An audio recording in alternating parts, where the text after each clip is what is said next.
കണ്ടോണ്ടു അങ്ങനെ ചെയ്യാൻ പാടില്ല കേട്ടോ. കുഞ്ഞി കഷ്ണം കടിച്ചുള്ള ആരത്ര വലുതാക്കി കട്ടിച്ച് കൊടുത്തു അല്ലേ? ഞാൻ ചെറിയ സ്ലൈസ് ആക്കിട്ട് കൊടുക്കല് കണ്ടോ.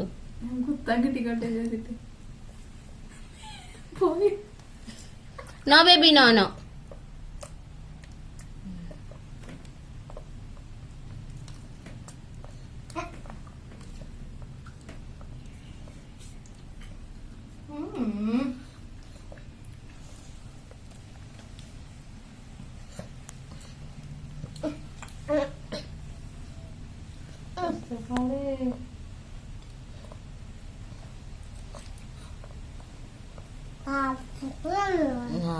കിട്ടിയല്ലോ.